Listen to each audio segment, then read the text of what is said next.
What's up, everyone? How you doing? Let's talk some wrestling news from the previous week. Let's start with something light and fun, although I don't know how fun it is because WrestleMania Night 1, that main event is a sore spot. But Jelly Roll has something to say after that main event. So this was posted on April 23rd, and I'm reading from CageSideSeats.com, and they write, in his vlog of the past week, the country music star is seen taking a golf cart through Allegiant Stadium after playing his role. Roll says, I had one goal tonight and I kind of succeeded. Pat, I love you, man. Neither one of us had any business here. I say we get back to what we're good at, man. Even though I'm not actually really good at anything, but you're great at something, so go do it. I'll keep searching for what I'm going to do when I grow up. Haha, hee hee. If you knew you had no business being part of the WrestleMania main event between Randy Orton and Cody Rhodes, why couldn't you have used that revelatory information before taking part in the main event? Yeah, I see that you think you did a little something something by eliminating Pat McAfee, but you could have even just eliminated yourselves entirely before we even got there, Jelly Roll. Something that actually is fun. So Lucha Underground posted on their dormant Twitter account on April 24th. So I'm reading from WrestleZone.com, and they write, is Lucha Underground about to make a comeback? After not posting from its official X account for more than 6 years, Lucha Underground has seemingly teased a return of sorts with a cryptic post. The short clip features a mask lying on the ground with ominous music playing in the background. The word "mas" at the end hints at more. Now, when I got back into wrestling in 2024, that's when my view expanded outside of WWE, and that included Lucha Underground. I found it online on a certain Motion Daily. Yeah, I haven't watched everything just yet, but if it's coming back, hey, I might have to start quickly making my way through all 127 episodes because I want to be ready for if this comes back. Lucha Underground, if they bring it back in the same way that it was previously, with the cinematic vibes and that kind of thing, this is going to be fantastic for the current wrestling landscape in terms of what we're getting given on TV. Now, this one, it is good news in my opinion, although I feel guilty for saying that because more TV time equals more time for the talent. But if the creative aren't even using the talent effectively, does it even matter? But listen, 3 hours of SmackDown is tough to get through. And postwrestling.com, I'm reading from their website, they write, both Body Slam Plus and Dave Meltzer of Wrestling Observer have said recently that the plan is for SmackDown to soon go back to being a 2-hour program that starts at 8 p.m. Eastern Time on the USA Network. Meltzer specifically said that the move will occur when Braun Strowman's Everything on the Menu cooking show returns for its second season this summer, as the show will air in the 10 p.m. slot that is usually taken by SmackDown's third hour. Body Slam said to expect the change in a few weeks. Now, I think that was the same thing that happened last year, and it happened around the start of July. It went back to 2 hours. So, yeah, I personally am very happy about this because I don't think that we need 3-hour pro wrestling shows on a weekly basis. It seems that Triple Pinocchio and his long nose will be running creative for a bit longer. Sorry.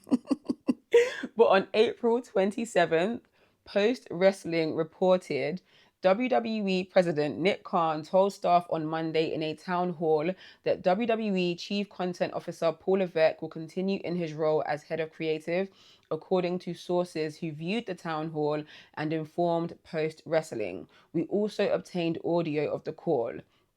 A number of us, TKO President Mark Shapiro, TKO CFO Andrew Schleimer, others were able to get Paul Levesque to extend with us in a multi-year deal, Khan said. We're excited about that. He's the head of creative amongst other things and has been doing a great job for us. A great job for and with us. So Triple Pinocchio is still in the house. Like, who would take over if it wasn't him doing it, really and truly? I know people say The Rock and is it Brian Gewirtz? But listen, I don't know, man. Triple Pinocchio in creative, the way that TKO are just cutting people left, right, and center, and the focus is being moved from wrestling to ads. I don't know what it means really. What does it mean for WWE? And that leads nicely into me perhaps being part of the vocal minority. In that same article, Post Wrestling wrote, Khan pushed back on recent criticism of WWE's product, characterizing it as coming from a vocal minority. To me, if you make business decisions based on online sentiment, just know that you're going to be making said decisions on a minority percentage of voices, a vocal minority, Khan told staff. He then went on to pull examples that he had to hand. And I'm going to put these examples that he mentioned on the screen because he's pulling tweets from 1942, obviously not that long ago, but there was good ads from 1942. And it's a little bit disingenuous because if you pulled, I don't know, 200 tweets saying the same thing, yeah, but you're pulling one tweet here and there. Anyway, he concluded his examples with one about CM Punk. So post wrestling continue. Then he turned to online comments about CM Punk. Last, on CM Punk, he's quoting a tweet here. Why would they ever return this bum to the WWE? He will never main event again. Khan referred to comments Shapiro made earlier in the call about online sentiment that showed Night 2 of WrestleMania was more favorably received than Night 1. Khan praised the headlining talents. I said CM Punk, Roman Reigns, as anyone who watched it knows, stole the show. Khan said, pretty good re-signing CM Punk, who's been a model citizen here. Company guy. Anyway, that wasn't post wrestling, that was me. But post wrestling continued. While discounting online reactions from fans, Khan also encouraged internal dialogue, saying, so the most important thing is to have open dialogue, myself, Paul, the creative team, on what's working, what's not working, who to push, who not to push. But how fruitful is that dialogue when so many people are so dissatisfied with the product right now? I guess with a vocal minority, the online vocal minority. And you know what? More fool me because I'm still here making time to watch it. So who's the fool, me or them? But also, how fruitful is that dialogue when you are releasing talent like Kairi Sane, who are part of active storylines? Triple H, Nick Khan, what conversations are you actually having? And the idea of knowing who to push, who not to push. And that statement saying who not to push, it kind of sounds a bit crazy, really. I know, like, it's something to consider, but just think about who needs to be pushed. Actively voicing who not to push sounds a bit... But anyway, that leads into what was reported the next day coming from the same town hall meeting about the use of AI in WWE. So once again, I'm reading from postwrestling.com, and they report that TKO Chief Financial Officer Andrew Schleimer spoke at the town hall about the company's use of AI. He noted that they've only run tests and pilots and are still in the early stages. He cited the use of AI for data and analytics on WWE and UFC consumers, as well as minor uses to enhance broadcasts. TKO President and COO Mark Shapiro called the company's embrace of AI a major priority, emphasizing how AI could help employees become more efficient and productive. He noted how the UFC uses AI for fighter rankings and explained WWE's use of AI. Nick Khan and Triple H are using AI for storylines with the WWE, Shapiro said. What's resonating? What superstars are resonating? In what pockets of the country are they resonating? That helps us with, obviously, our content, our editorial, our creative, our mapping, our touring, and of course, maximizing revenue, of course, and getting the product out to the fans most in need of it.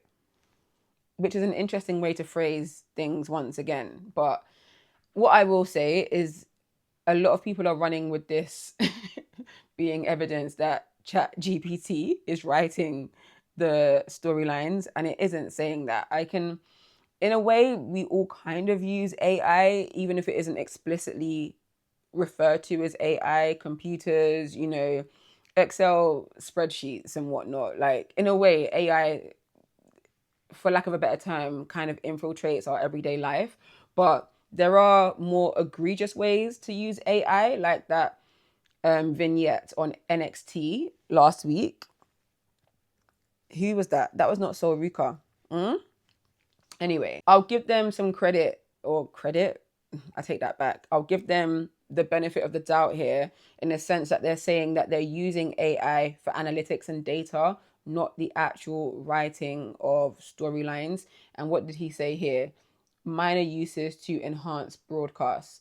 Everybody had abs in those WrestleMania graphics. It was so funny.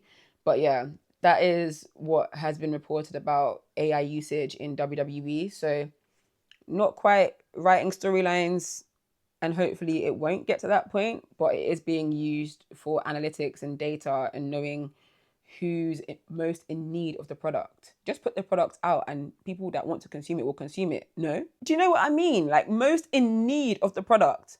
It's pro wrestling. You lot aren't working in pharmaceuticals giving out medication. It's pro wrestling. Nobody's in need of pro wrestling. Do you get what I'm saying? On a fundamental level, for us who love pro wrestling, then yeah, we're in need of it. That's why we're the idiots still watching WWE, even when they're trolling us. But most in need? Come on, relax. Calm down, bring the statement down a little bit. In this same article, Post Wrestling reported on WWE going to Saudi Arabia for Night of Champions. So they write, according to audio obtained by Post Wrestling of the internal call, Khan stated that WWE would only run Night of Champions in Saudi Arabia and would not hold the surrounding Raw or SmackDown events there. WWE often runs Raw and SmackDown in the same area of a PLE and has in the past around major Saudi events. Locations for what would be SmackDown and Raw, respectively, on June 26th and 29th are not currently announced. We're only going if it's safe or if we're allowed there, Khan said. He would be traveling to Riyadh for the event, as well as Paul Levesque, whose agreement to work for WWE was recently extended. We are monitoring with our heads of security internally and with our government affairs folks externally the situation there, Khan told staff. If US citizens are allowed in at this moment in time, it is declared and deemed safe, we'll all be going there. I think it's telling that you don't want to hold the surrounding Raw and SmackDown there, though. This is like, you want to get in and out. Do you know what I mean? I can appreciate that Nick Khan and Triple Pinocchio will also be going there, but I don't know, like, much like some of this other news that I've just read, revenue, finances is the priority. And I get it, of course, it's business. You don't go into business to just be doing it for fun unless you're a charity. But do you really prioritize money to the point that maybe you are putting your talent at some kind of risk? Last year, Night of Champions, things went okay. They had the SmackDown beforehand. Everyone came back safely. But I just wonder how the talent feel about this. Like, there must be a lot of anxiety in their mind about traveling to these areas. And yes, it might be a little bit comforting that Triple H and Nick Khan are also going to be in that same sort of position of risk with you. And I say risk in comparison to what data they get from their government affairs folks and their internal head of security.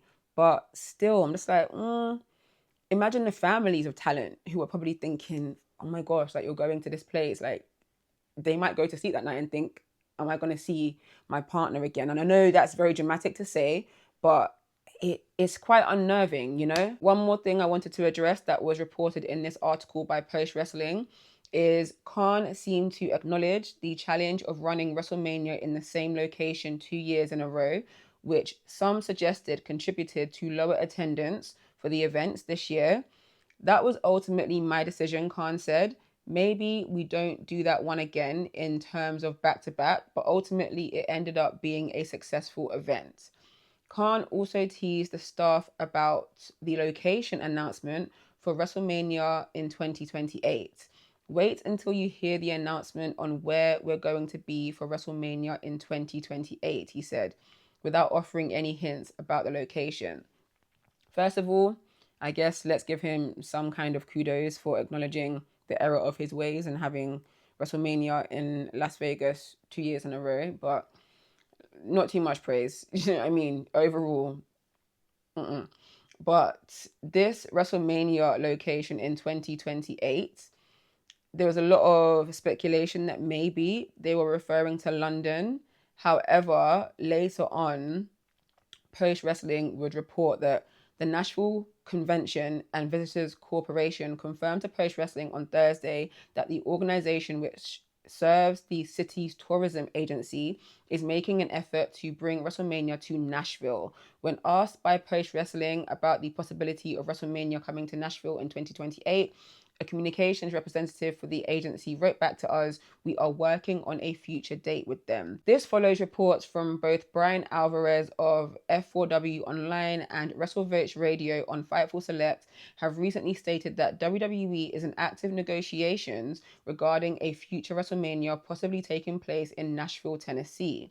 If finalized, WWE would take its biggest event of the year to the new Nissan Stadium, the future home of the NFL's Tennessee Titans. The 70,000 capacity venue is scheduled to open next year. So, not London, perhaps Nashville, Tennessee. You know what? Even if WrestleMania came to London, I don't know if I would go. I would love to, but 2028 is a long way away, and we have to see what WWE are doing between now and then. But it seems as though Nashville, Tennessee might be the big location that Nick Khan hinted at. Since leaving Peacock, we've been wondering where the NXT PLEs will land, and Stand and Deliver aired on YouTube. But now, as announced on NXT this past week, the NXT PLEs will be housed on the CW. So I'm reading once again from postwrestling.com, and it says ESPN and the CW announced a new streaming partnership. ESPN announced Wednesday that CW sports events will be streamed exclusively live in the ESPN app for all ESPN Unlimited plan subscribers. This includes WWE NXT. The partnership came a day after it was announced that NXT Premium live events would move to the CW this summer. A CW rep tells Post Wrestling NXT archives, including PLEs, will live on ESPN Unlimited for 30 days. Past NXT archives will still be available on the CW app and now Roku, as well as our NXT Fast channel. I don't live in the US. If you do, let me know how it works in the comments, but I presume you pay some kind of TV subscription package that includes the CW alongside some other channels, you know. And if you're already paying for that to watch NXT, I'm guessing that it's a good thing that the PLEs are now landing on the same TV channel, because you haven't got to add anything to what you're paying and you can watch the PLEs. But I could be wrong, so let me know. And also with the ESPN Unlimited app or plan, if you're already paying for that and now you get the NXT PLEs, I'm guessing it's a win. The only downside is that it's going to go a lot more in the direction of ads, because NXT does have ads in their PLEs, but it doesn't feel nearly as bad as what some of the main roster PLEs have been doing. But unfortunately, that's the way the company is definitely going. Ads, ads, ads, sponsors, sponsors, sponsors. How much money can we make? Money, money, money. Do you know what I'm saying? If you have some more info, let me know what you think in the comments about the move to have NXT PLEs on the CW. I haven't seen anything officially reported from WWE about what happens with NXT and the PLEs internationally. I'm going to presume that nothing changes and they continue to air on Netflix as they are currently. Hopefully that gets confirmed soon. I doubt anything will change. And when it comes to the adverts, I have to admit, I don't often watch wrestling live because of work and whatnot. But when I do watch it live, I tend to watch it on a 30, 45 minute, maybe hour delay so that when those ads hit, I'm a fast forward. And better yet, sometimes, most times, Netflix will just skip over those ads. Perfect. Lastly, in this news roundup, I thought I would touch on Carlos Silva addressing the controversy around him pulling talent like Nick Nemeth, Leon Slater, and Moose from independent wrestling events. So he spoke on Busted Open Radio, and shout out to Post Wrestling who transcribed part of what he said. And I'll read just a little bit here. Carlos Silva said, we've had some other folks come at us and they've moved into our nights. They've made some decisions. They've tried to block us in arenas and venues, and that stuff's real and it's out there.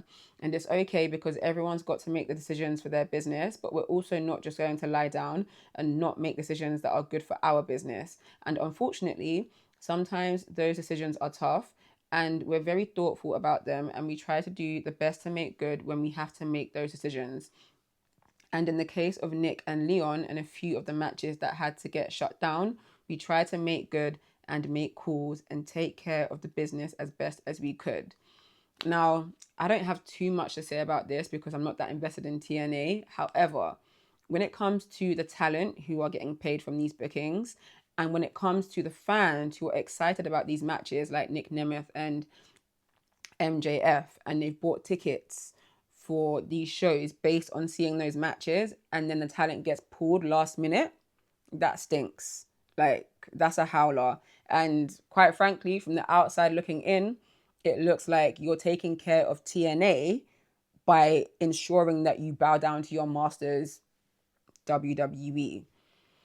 I'm not on the inside, so I'll never know, but that's what it looks like from the outside. And also him saying that, we've had some other folks come at us and they've moved into our nights. I'm presuming he's referring to Collision on Thursday night, which goes against TNA on Thursday night.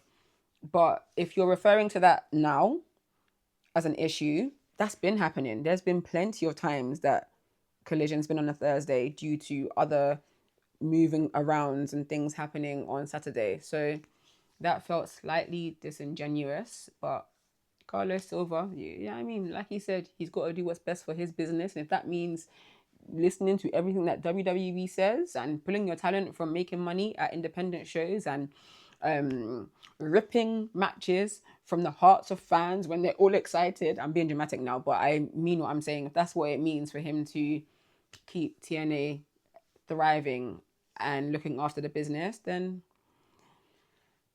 that's Carlos Silva in it. That's his prerogative. That's his decision and moves to make and consider. Anyway, that is it for this little news roundup. I hope you enjoyed it. Let me know if you did, because it's something that I'm hoping to continue on a weekly basis. I might not touch on every single thing that's happened in wrestling news, but I'll pick a good chunk of things and just, put them all together in this one video. But once again, thank you for watching.